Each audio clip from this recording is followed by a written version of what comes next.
podcast. Today I have the lovely Michelle from the Fit Clinic. Hi, Michelle. Hi, how are you? You're in Dublin at the minute, aren't you? I am. Snowy Dublin. Yeah. Jealous of you I and your spring top. yeah, but you've been on a lovely little journey throughout the summer over in Forteventura, which I have been loving watching, kind of dipping your toe, I suppose, in the laptop lifestyle and experiencing different things as well, which is really nice. Because what I want to chat about today is, I suppose, your journey. Yeah. Because obviously we coach in like similar things and we've got very similar messages with our business.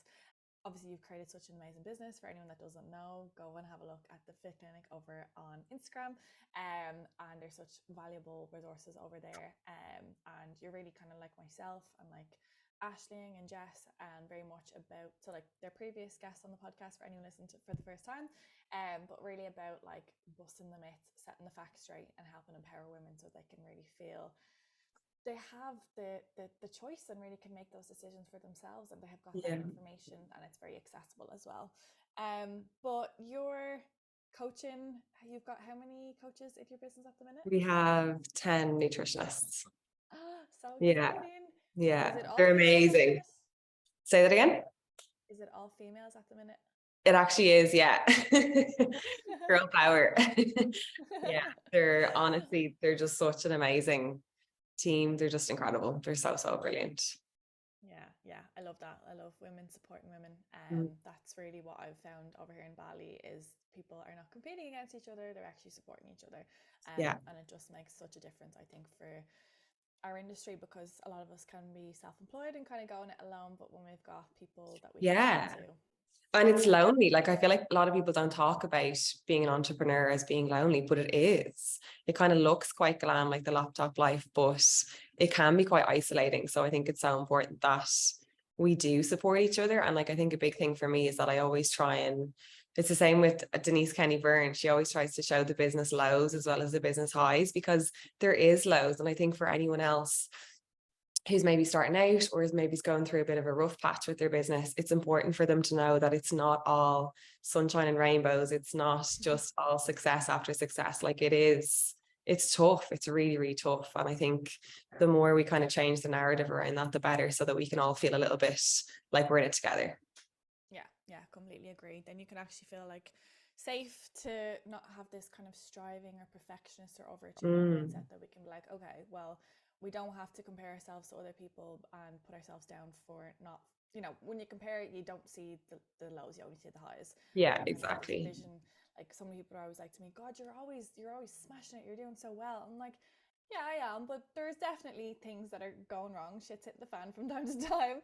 Yeah, Um, 100%. People say the same to me, and I'm like, is that the kind of vibe that I'm giving out? So I'm like, oh, I need to show more business lows. I know. Yeah, it's really about showing authenticity at the end of the day, and I Yeah. think you do that. But do you want to tell us a little bit more about your journey, I suppose, and how you kind of got to set up the Fit Clinic and gotten to where you are today? Yeah, so I suppose I started in sports science and health in DCU, and then I went straight into a PhD. And with a PhD, you become really specialized in a specific area. In my case, it was protein metabolism, which is like horribly, horribly boring when you're that niched into it. And I was really mindful during my PhD that I wanted to be well-rounded when it came to knowledge around nutrition.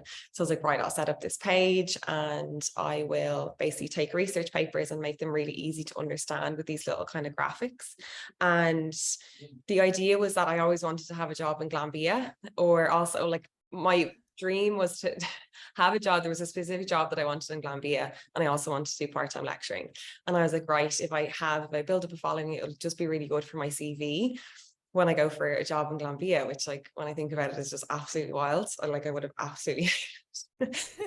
So I started up this page, and very quickly people started messaging me being like, oh, I'd love for you to write me a nutrition plan. And I was like, oh no, like, God, no, this is not what this is about. This is like a non-profit thing. It's just more so a hobby.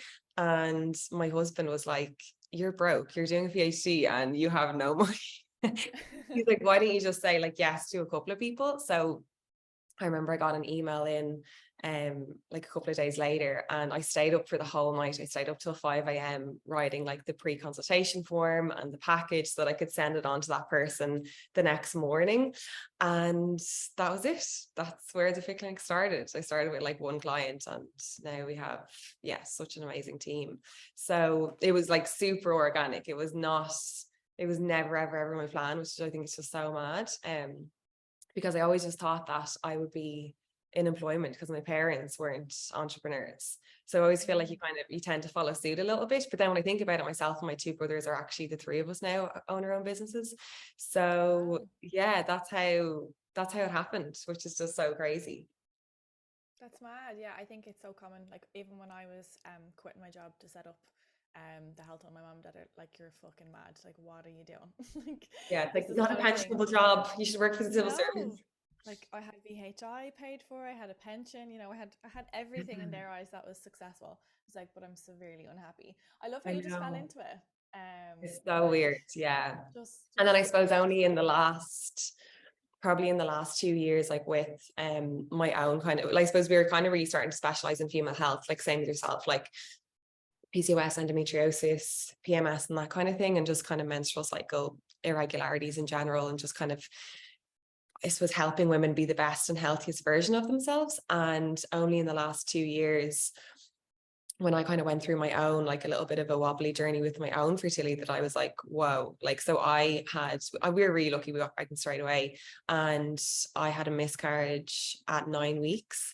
And I remember just being like, in the kind of aftermath, I was able to cope with the grief, like that was fine. But the anxiety and the uncertainty around what was to come, and like, I feel like I've been in such a dark place where I'm like, I'm so overwhelmed with information. I don't know who to turn to. My GP is just saying like, oh, it'll be fine. Just take folic acid and try again. And I compare that like really dark place to where I am now, where like we're like our little boy is just running around like an absolute mad thing, chatting away. And I compare like this feeling now and this fulfillment and this contentment to where I was 2 years ago. And I'm like, I want to be able to help women who are in that position and help bring them to where I am now. So it's only in the last 2 years that we've really started to specialize in fertility, because I suppose, as I said, if you go to the GP, you're looking to try to conceive, the GP will just say to you, oh, take folic acid. And if you're less than 35 years of age, come back to me in 12 months, if nothing has happened. When we know from the research, and this isn't me just saying like, oh, I've worked with loads and loads of clients and this works. This is concrete research. This is research papers. We know that nutrition, supplementation, exercise, lifestyle changes have such a profound impact on our egg health, on our sperm health, on our ability to get pregnant.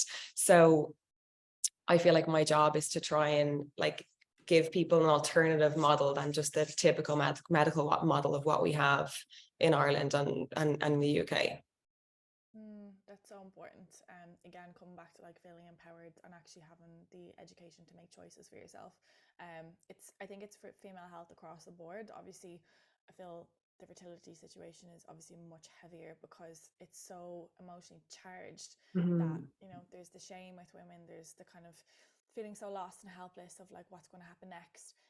For just to be kind of signposted and like see what happens, try again. It's like Yeah, and the funniest thing is like, oh, when someone says to you like, oh, just don't think about it and it will happen. It's like, that is like saying don't think about a red bus. It's just like, that is honestly the most. And it's like, oh, stress makes it harder to get pregnant. I'm like, tell that to someone who's stressed. It's like, that's just going to perpetuate I'm anxious because I'm anxious and I'm worried about what that's going to do to my fertility. So it's just, there's such limited, I feel like, as well, like tools in order to navigate the more difficult emotions associated with fertility.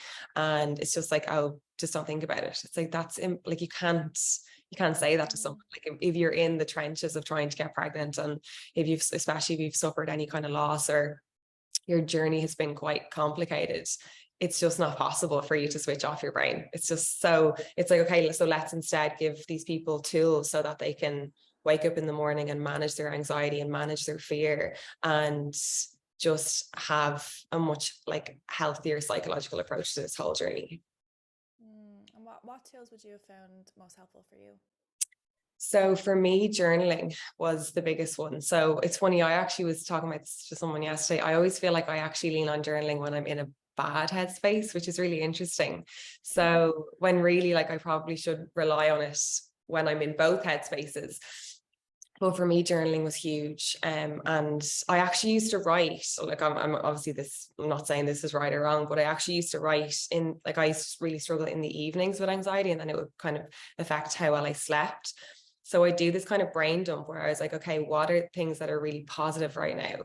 As in like in this situation, like, okay, we have this unbelievable consultant who has so much experience in thyroid health. So I had an underactive thyroid. So that was overlooked and missed by my GP. So that's potentially the reason that we experienced that loss. So I went through this big list and would read over it just before I went to bed and then close it and just rewrite the same list over and over again the following night.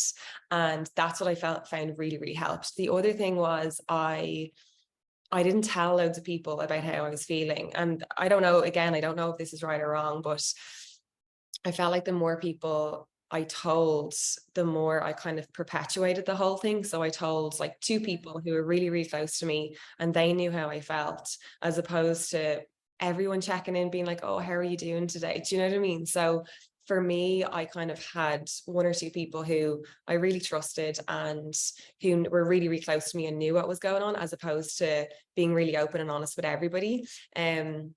I went to see a cognitive behavioral therapist. That was a big thing that really, really helped. And yeah, I think just yeah, that they were my coping mechanisms, definitely.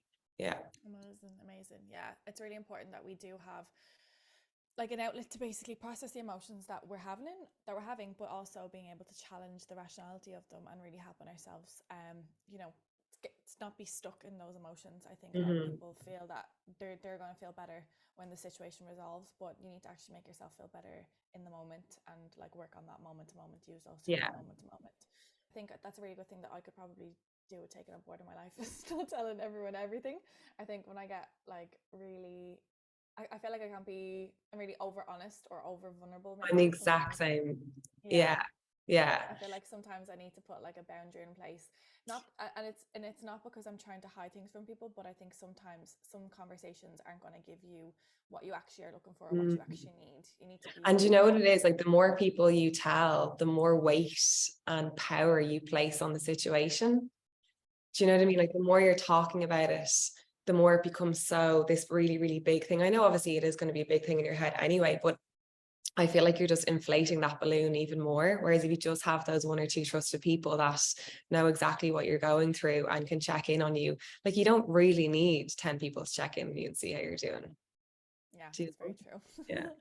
Did you decide then to kind of get back to trying to conceive straight away, or did you give yourself a bit of space? So I had to give myself a little bit of time because I went on medication for my thyroid. So I think I Okay. had to give myself like 3 months. And then got pregnant straight away. I was so lucky with that. But being pregnant was honestly, I would do the grief and the loss 10 times over. Being pregnant Yeah. again, so, so difficult. And another actually coping mechanism that I had was I just went for scan after scan because I was just so nervous. My consultant literally thought I was like losing my mind. She's like, yeah, you're in for a scan last week. I'm like, I'm really, really worried because you're so worried about like your symptoms disappearing and stuff like that. So for me, I was like, yeah, if I need to go for like 5 scans before like the 12-week mark when people have only normally done one, like that's just what I need to do. But she was, again, my consultant was amazing. She was so understanding. But being pregnant again and that fear and that anxiety was 100 times worse than the grief. So much harder. I'm kind of good at almost like compartmentalizing. So I was like, okay, this is really difficult. This grief is really hard, but I processed it. I grieved like we were in the middle of lockdown. So there was no getting away from it. Like we literally could only walk 2K. So I went through 2 weeks of like pretty tough grief, and then I was able to just close the chapter. But I'm good at compartmentalizing in that sense. But the anxiety and fear, like I literally like my obviously this is what I'm actively trying to change, but my brain lives in the future a lot. So I tend to suffer from anxiety and fears and stuff a lot more than if I lived in the present or lived in the past.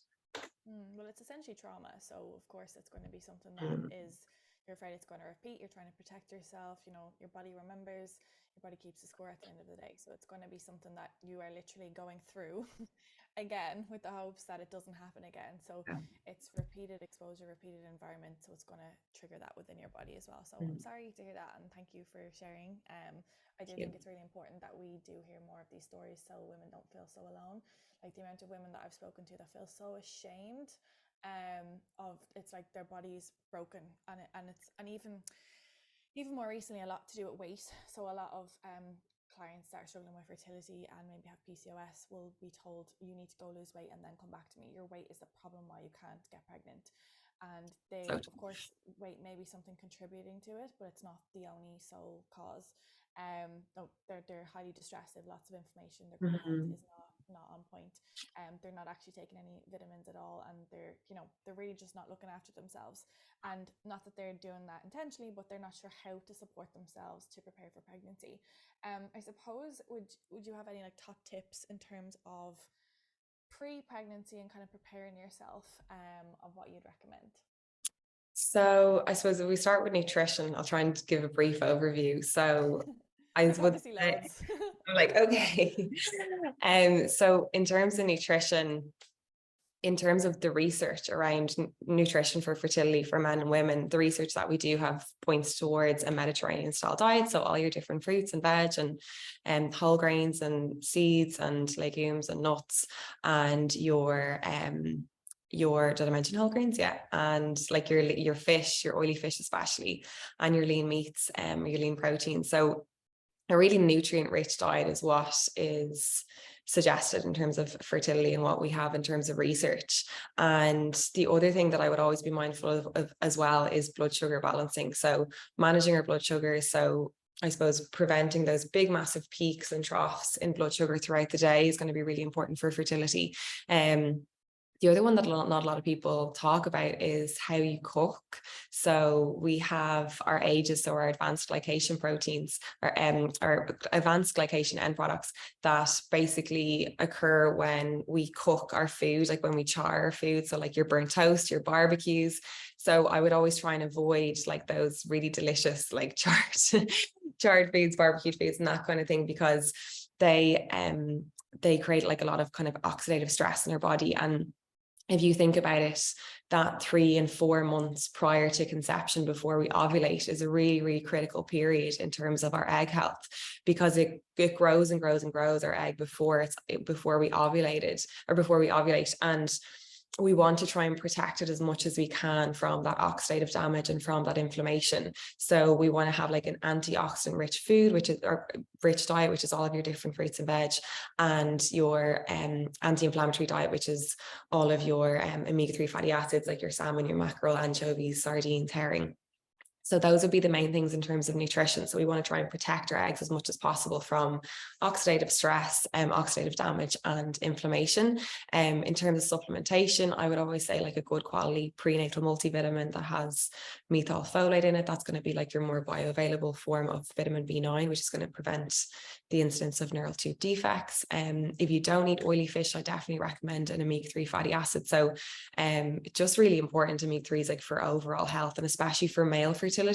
That's something that we see a lot. Omega-3 fatty acids, again, it's been shown in research to help sperm morphology and motility.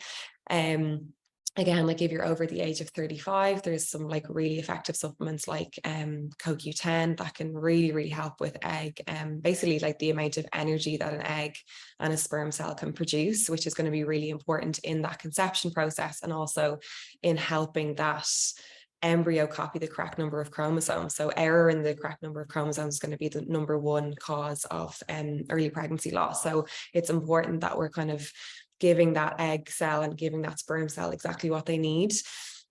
And then in terms of lifestyle, exercise is going to be really, really important. But I always say like it's like the Goldilocks effect. So it's not too much, but it's not too little, like not too hot, not too cold. So I'm sure you probably see really similar in that a lot of women coming to us, it's that we actually need to bring them down a peg or two in terms of their exercise intensity and frequency. So again, like we have to remember that exercise is a stressor on our body, and we want to be zen as hell when it comes to trying to conceive. So, and like, I'm not saying, like, I'm always really mindful, like, I'm not saying that you can't do 5 like 1 hour long CrossFit, like in 10 sessions a week. Like, there's, of course, there's women who can do that. They can run a marathon a week and they're training in between and still have no issues getting pregnant. But we need to look at all of our stressors as a whole. So, okay, what's going on with your psychological stressors at the moment? Like, is there anything going on like in your family, with your friends, that kind of thing? So that's your psychological stressors. Then we've got our exercise. So like, are you pushing it too much? Like, are you literally exercising like you're being chased by a bear every day?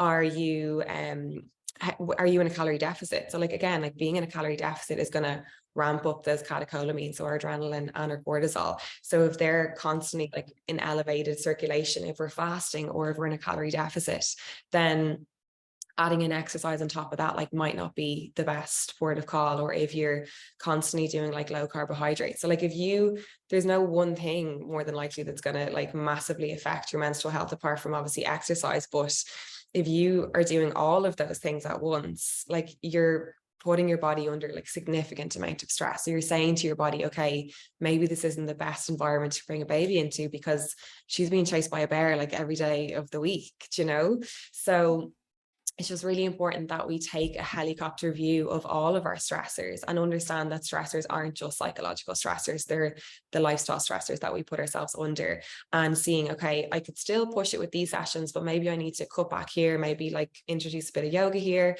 and maybe bring up my calories to maintenance, maybe stop drinking so much coffee and skipping breakfast.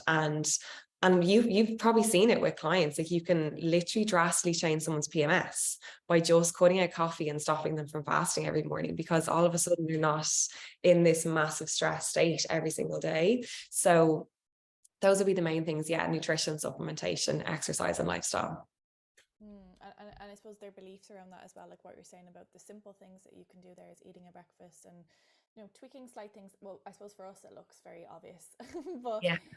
it's they don't feel safe to eat breakfast, or they don't feel safe to eat more calories because they're afraid of the weight gain, and maybe Mhm. they're in this kind of vicious cycle of eating. They don't want to eat any more food because they're told to lose weight, and so on. It's this back and forth. I suppose then for people just to understand if they're kind of doing all the right things, they have been able to get pregnant. What would you advise that changes? I suppose there's a lot of myths in circulation, like typical one being like you need to eat double the amount for because you're growing a baby and so on. Would you be able to just talk us through a little bit more of like what's you actually follow? Yeah, so I always think it's really interesting because when it comes to pregnancy nutrition, the guidelines are all what you can't eat. It's like, oh, you can't eat these Yeah. cheeses and you can't eat like liver. And it's like, well, what can I do? So in terms of pregnancy, instead of saying, oh, you're eating for 2, you're actually eating for 1.1. So 1 1/10 of your body. So in terms of the first trimester, there's actually no additional need for additional calories, which is really interesting because a lot of people totally freak out. They're like, Michelle, I'm literally eating beige carbohydrates. I can't eat anything. Like, obviously if they have morning sickness. So I would always say, like, don't, especially if you're having morning sickness, like don't panic. Like, the best way to manage, obviously, like you're going to have people who do have hyperemesis, which is really, really tough to navigate.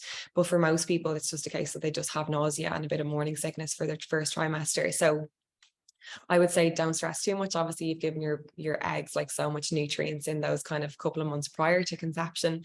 But what's really good to know is that your nausea and your sickness is very often associated with your blood sugars. So when you wake up in the morning, your blood sugars are at their lowest, and that's why most people feel quite sick in the morning. So the easiest way to actually stay on top of the nausea is by staying on top of your blood sugars and just keeping them kind of bumped up throughout the day. So this is literally just as simple as instead of having like your 3 square meals and your 2 snacks, like if you want to have 10 snacks over the course of the day and just graze all day, that might work much better than having to sit down and have your 3 big meals. And it just means that you're constantly staying on top of your hunger and your blood sugars. The other one as well is hydration. So making sure that you're hydrated, because if you're underhydrated, that's going to perpetuate your nausea as well. The other thing is people always freak out about like the nutrients that they're eating, because all you want to do is I literally just lived on those saltine crackers and orange juice, like no joke, for like 4 weeks.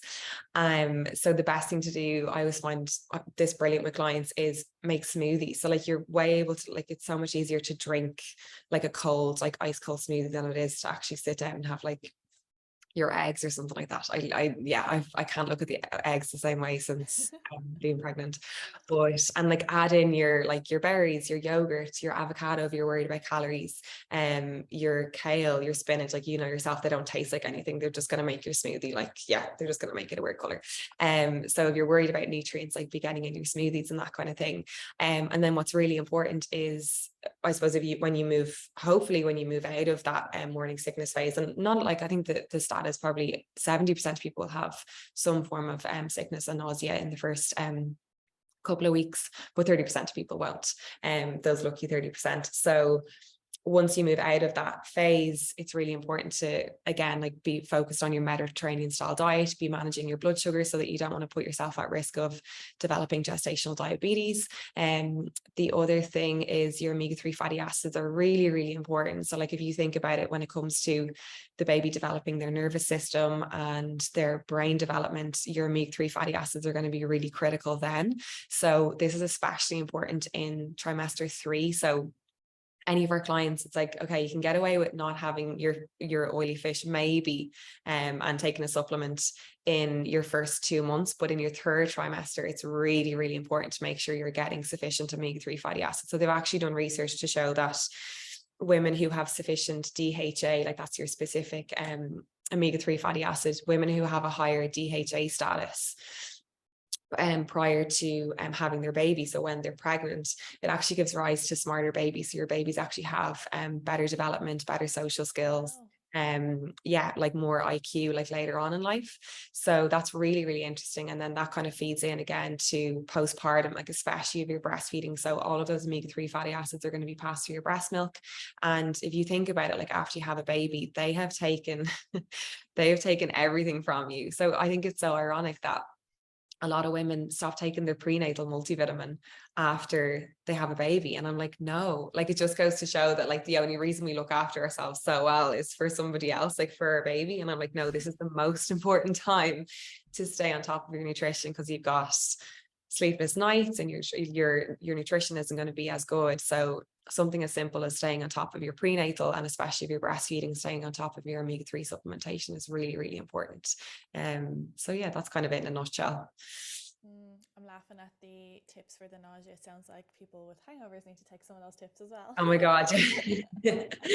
But Yeah. yeah, really balancing your blood sugars and actually, don't not staying in bed, actually making yourself get up and go eating some food. Yeah, Um, exactly. but I think that's really important what you said about breastfeeding as well, and postpartum, of really looking after yourself then as well. I feel like like the fourth trimester is what they call it. It's really important as well. A lot of people can kind of, like, okay, it's done now, and now we're just going to be in survival mode a little bit. But there Yeah. definitely are things you have to take into consideration. You're really good about, like, calling out certain supplements that you can and can't take. Like, I remember, I can't remember if it was a client or friend in work. I think maybe even both of them. But at one point they told me, yeah, the doctor said I can't take any supplements, I can't take anything while I'm breastfeeding, because that's going to transfer over to the baby, and that's not something that I'm allowed to do. So can you talk to people about, like, or can you share with us what is, I suppose, what's researched and what's safe? Yeah, so it is, like, obviously it's different when you're just postpartum and you're not breastfeeding, because you only really, like, in terms of nutrients, you're just looking after yourself. But it obviously does become a little bit more complex when it comes to breastfeeding. But the main ones, again, that are like shown to be safe, like, you have to remember as well that we when it comes to pregnancy and breastfeeding, we don't know a lot about what's safe and what's not safe, because you can't exactly do a research trial and be like, we'll take this group of pregnant women and we'll give them this supplement that we're not really sure what's going to happen if they take it, and we won't give it to this group. So Yeah, it's quite risk your difficult. baby's life, like. Yeah, exactly. So we don't have a huge amount of knowledge on it, but what we do know is that a good quality prenatal multivitamin is going to be safe, your omega-3 fatty acids are going to be safe, and your vitamin D is going to be safe to take. So they're the ones that we know about. And then I suppose for me, like, I took certain supplements that I know myself, like, I'm like, it's fine. I don't have the research to show it, so I can't actually recommend them to somebody else. The other one actually is magnesium glycinate. So a good quality magnesium supplement is absolutely fine. And I find that brilliant for anyone who's kind of suffering like from postpartum anxiety or anything like that. And if you add in like sleepless nights on top of having anxiety, like it can be really, really tough. So I find a magnesium supplement brilliant then, and that's been shown to be fine. But anything outside of that, you just have to be a little bit careful. But as I said, I took most things. Yeah, we just don't have the research on it. Yeah, amazing, amazing. I've been loving the kind of transition of your journey in terms of incorporating more of the spiritual and more of the feminine and more of the slowing down. Can you talk us through a little bit about that? Has that been kind of coming from like your experiencing with pregnancy loss, or has that been something that's always kind of been there? I think it's always kind of been there, but I think when I had Franco, that's really like when I had my little boy, that's when the journey really started. So for me, I kind of feel like having a baby, it actually, the only way I can describe it is like I see the world through like different eyes. You gain like so much perspective on what's actually important in life. You realize how finite and short life is and how important it is to be present. And I don't know, like you realize as well how precious your energy and your time is. Like I thought that I was busy before I had a child, and now I'm just like, I had no idea. I was just filling my time. It's like, yeah, I was busy because I was filling my time. But now it's just another level of busy. And as a result, you realize how precious your time and your energy is. And you're really mindful about how and who you spend it with. That's one thing that I've noticed. The other thing is that you have like an absolute zero tolerance for bullshit and drama. Like I feel like I used to get involved, and now I'm just like, oh my God, like get me away from that. So, and that's actually something that I've spoken to other people about as well, which is really interesting. So yeah, so I think that's when it started for me. So like having, it's funny, I feel like this sounds mad, but like having Franco gave me this like contentment and fulfillment that I feel like I've been looking for my whole life. And I feel like I'm actually gonna get emotional. It's so but lovely. but it's like I don't know, it's like he like completes this, he's like this part of me that was like missing the whole time. And I don't know if it's like he kind of represents like this family unit that I feel like I never had when I was a kid. I don't know what it is, but it's like he just brought so much to my life in terms of actually feeling like fulfilled and content. So then my journey was really accelerated when I reached a point where I was like doing like kind of my own reading around, okay, what do I need to do in order to give this child like the best of the best upbringing? And we know from the research that those first like early years are going to be so critical in terms of like optimizing the architecture of their brain. So their relationship with their primary caregiver becomes so important. And I was just so mindful that I didn't want to take the traumas that I developed in my childhood and just imprint them onto him, because that's what the research shows, is that more than likely the way you parent, if you're not reflective and conscious of it, more than likely what's going to happen is you'll take the traumas that happened to you and just put them on your child. Like that's what intergenerational trauma is. So it reached a point in like January, February of this year where I was like, if I'm going to give this child like the best tools and strategies and like thinking patterns and behaviors, that he'll be a really, really well-rounded, like mentally sound adult and won't need as much therapy as I need, then I'm going to have to sort my shit out. So I don't do things by half measure. So like most people would be like, oh, I'm going to do a bit of yoga and a bit of meditation. I literally booked onto a weekend retreat. I came across it on Instagram. I knew the guy who was hosting it, like knew of him. And I was like, right, I'm just going to do this. My friends are like, you're going on a retreat on your own. Like, why didn't you say it to me? And I'm like, oh, I just want to do it on my own. Or that I can't. So I still can't like put into words like what it was like, but we went on Friday and we surrendered our phones. So we didn't get our phones back until Sunday evening, which was so, like, for me, it was so huge. And I can't explain what happened over the weekend, but I literally feel like I'd been sleepwalking through life for 31 years and all of a sudden I was awake. Wow. It's so That's weird. incredible. So yeah. So that's been my journey so far. So like I just learned so much about myself. And it's like the only way I can describe it was like after that weekend, it was like this radical self-awareness of, yeah, like self-awareness of like the things that you're doing and the I suppose unhelpful patterns and behaviors that you developed when you were a child and took on throughout your adult life. And yeah, it's just like radical self-awareness of the way I was like showing up in the world. And it's just been the maddest journey ever since. Like it's been really, really hard. And like I think we talk about like, oh, like doing the work. It's like the work is so bloody difficult. Like it's so hard. It's so hard to literally hold a mirror up to yourself and there's nowhere to hide. And yeah, it's been a really tough year, to be honest. Like, and there's been so many highs and so many lows. And I kind of feel like I reached a point this year where I'm like, I've done so much work. I nearly feel like I need a break from it. I'm I'm done like, now. where's the Goodbye. rebirth? I'm like, so Oh no, that's so lovely though. I think that's really powerful and it's really important to mention. Like, it is very glamorized, I think, this kind of spiritual path of like, go do the work. And then also people will get really uncomfortable because they actually are like, I thought this was meant to be something enjoyable. And it is enjoyable. The breakthroughs are amazing. The parts that you get to kind of get closer to yourself, you feel freer. You can drop the weights, drop the acts, drop the change, or the chains, and you can really feel so much more connected to yourself.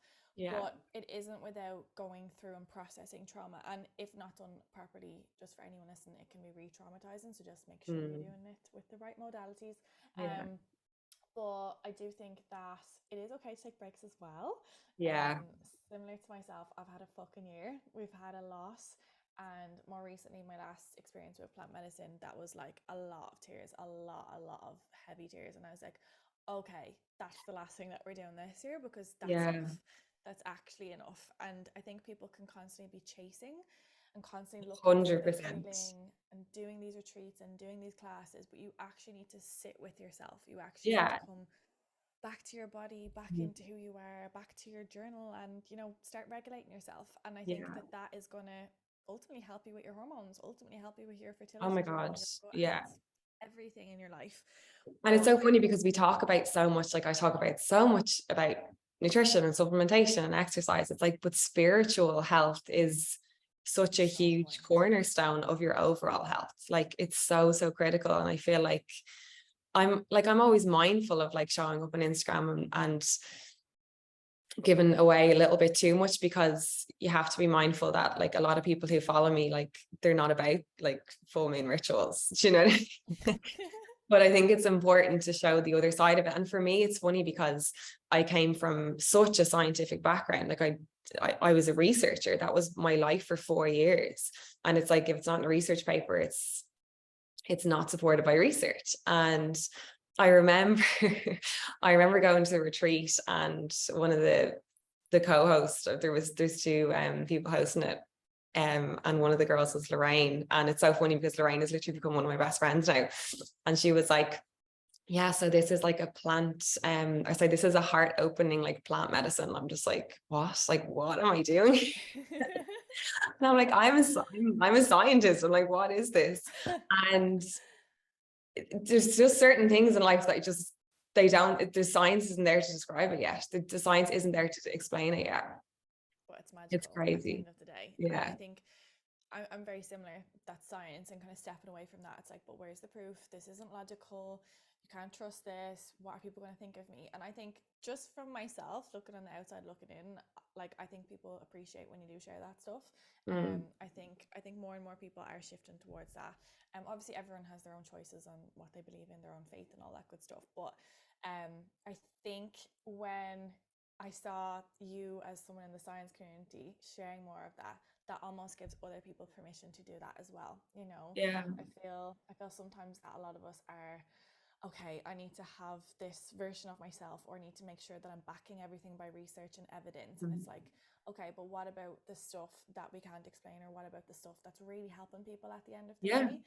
And it isn't the medical route, and obviously this stuff is important as well, but you know, there is room for it all, I personally think, because yeah, of how it can literally transform you. Like, had you have gone to that retreat and that weekend doing all of these non-scientifically evidence proven things, would you have the transformation that you've had this year? Maybe not, you know. yeah, um it's crazy. Yeah, it's just, and like when you think about it at the same, like as you said, like if you feel better doing these things. So a lot of people actually, I remember I shared like 2 months in a row, I shared like my full moon ritual where I basically like write down things that I'm holding on to, carrying on to throughout the month, and that I just want to like let go and surrender, and write them down, read them, burn them in paper, sage, Palo Santo.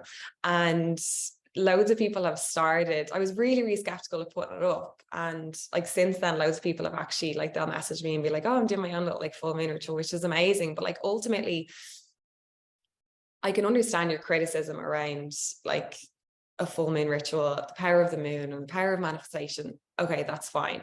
But if, like, for me, it started out as like, it's just a prompt for me once a month to clear what's in my head and release what isn't serving me. So I can understand, yeah, if you're not into the moon and the whatever it is, like the magic and the power or whatever it is. But if you're like, are you giving yourself the opportunity to do that in a given month or in a given year? It's like, it's just as simple as like writing down your thoughts and processing your emotions and then burning them. Like it's really therapeutic. So forget about your sage, like forget about your Palo Santo, forget about your manifestation. Just write down how you're feeling and things that you feel like, I'm carrying on to this, or I'm holding on to this, I'm carrying it throughout the month, and let it go. Like that in itself, like you don't have to believe in all of these different like magics to let something go and have that therapeutic effect. Yeah, I completely agree. That's how I would have started off with it in terms of astrology. So last year I would have done a 1 year experiment. The manifestation babe, I don't know if you follow her, but she Mm. does this. She did that, and basically her whole life changed. So I decided to do it, and my whole life changed. But I still would have been so skeptical of believing, or even speaking about the fact that I might even have a smidge of belief in the moon and the fucking astrology. And now we're in Cancer, and we're this, that, and the other. But if you actually think about it, it's like a signpost or cue to do self-development on certain areas of your life throughout the year. Yeah. Like now we're in Scorpio season, it's the opportunity to go deep. Now we're in Gemini season, it's the opportunity to look at your communication or whatever.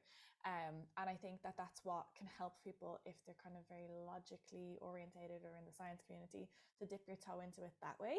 And then you can decide whether you believe in magic or not after. Yeah, 100%. Yeah, I totally agree. I suppose then just the last thing that I want to chat about, you're really passionate about talking about endocrine disruptors and about plastics and stuff like that. So would you be able to share, I suppose, the basics of what people can do to make some changes and support their hormones? Yeah, so I suppose there's so much in terms of what's in our environment. Well, like the food that we eat, like what our food is packaged in, the water that we drink, like the water bottle that we're drinking out of, all of the different things that we're smearing on our body, like our tan or deodorant, all those kind of things, and the air that we breathe. And basically there is certain components. I'm always kind of mindful of like calling them toxins, but ultimately that's what they are. So there's certain components in our environment, and they are what we call endocrine disrupting chemicals, EDCs. And if you think about it, the word endocrine means hormone. So these certain chemicals, they could be microplastics, they could be phthalates, they could be all of these different ingredients, parabens and those kind of things. They get into our system and they're endocrine disrupting chemicals. So they actually disrupt the way in which our natural hormonal system works. And we have a little bit of research on it. Like if you think about BPA, so you'll see all over the place like BPA free bottles, because we found in research that BPA is negative for our health. It can actually also cross into the placenta, which is quite scary. So it can actually like pass from mother to child, like in utero. So we have the research to show that, and that's why you'll see all over the place BPA free water bottles and your food containers and those kind of things. But there's so many other chemicals that we don't have the research on. And we definitely don't have the research on what the cumulative effect is of all of these different chemicals on our body. So like if we're putting on our deodorant and our tan and we live on a main road and we're breathing in that air and we're eating from plastic water or drinking plastic water bottles, eating from plastic containers. So we don't yet know the detrimental effects of all of these different things added in together. So I always say to people, like, just there's no way of getting away from all this. Like it's next to impossible. It's even like the clothes that we wear. Like there's are some of our clothes that are made from plastic. So there's literally no way of getting away from it. But what you can do is just make little, like what I call smart swaps where you can. So instead of having your plastic water bottle or your BPA free water bottle, I'm always mindful of BPA free water bottles because and BPA free food containers because it's just been replaced by a thing called BPS, which is just really, I think it's really, really similar, but we just don't have the research on it yet. So instead of your BPA plastic water bottles or your single-use water bottles or single-use plastics, change to like your stainless steel or your glass water bottles, and the same with your coffee cup, like a stainless steel or a glass coffee cup, your food containers, those kind of things. Being mindful of like your deodorants, like there's some really, really good deodorants there. There's actually an Irish company called Vico. I don't know if you've heard about it. They're really, really good. They're after bringing out like a natural deodorant. Really nice guy who started it up. So you can use like natural forms or not natural alternatives. And the great thing is like all of these natural alternatives are so much better for the environment. So yeah, I'm always just being mindful of it, but not being too overzealous about it and too paranoid about it. Because as I said, there's literally no way of getting away from all this stuff, but you can just make those little changes, even stuff like instead of going for a walk along the main road today, I'm going to go for a walk along the sea or along like in the park. They're just little healthier changes that you can make. And I'm always mindful of like, yes, we don't have the research of the effects on our body, but we definitely don't have the research on the effects of the pregnant body. So during pregnancy, we have to be so careful about, and even preconception, we just have to be really mindful of what we're doing. So I think these tips are especially important if you are trying to conceive in the next couple of months, or definitely if you're pregnant. Yeah, I actually remember how much I semi enjoyed the roads when we were in lockdown because there was no cars. I could actually go for a walk, and there was no fumes I was breathing in. I remember them when they started opening things up and the schools were back in. I actually was nearly dying from Yeah. inhaling those exhausts. And here in Mm. Bali, it's not so great. I'm actually really excited to go for a walk along the coast and breathe in fresh fucking air. But last question I have for you is, what three pieces of advice would you give to your younger self? Oh, you're putting me on the spot here. I am. Okay. I would say first piece of advice would be don't compare yourself to other people. Love it. Comparison is the thief of joy. I would also say there's no substitute for consistent hard work. So that this is something that I always find Mm, with business, and like it's one piece of advice that I always give to people is like you have to just continue, like it's consistency. It's not like spending hours and days and months and then not doing anything. Like it's how you consistently show up is so important, and I don't think there's any substitute for consistent hard work. And the last one would be play more. Yeah, have more fun. play more. I love Yeah. that. Yeah, Yeah. that's so nice. I think we can take life very fucking seriously and forget to enjoy ourselves. I'm Yes. trying to. It's funny. Some of my friends here have just kind of arrived in Bali, just started their businesses, and they're very much in that mindset that like I would have been in, and probably yourself as well. Of like I need to get to success, I need to get to the top, I need to do, Yeah. achieve, and it's like enjoy your fucking 20s. You're not Yeah. gonna be young again in Bali or traveling or in Ireland or wherever it is, whatever it is that you're doing, you're not going Yeah. to get those moments back again. And we can always work throughout any stage of our life, but just give yourself moments in the day to smile, to enjoy yourself, to not get so caught up in the stress and the worries. Yeah. Because, like you mentioned, throughout this life is very short, and none of us are guaranteed tomorrow, unfortunately. No. But it means we can make the most of every day.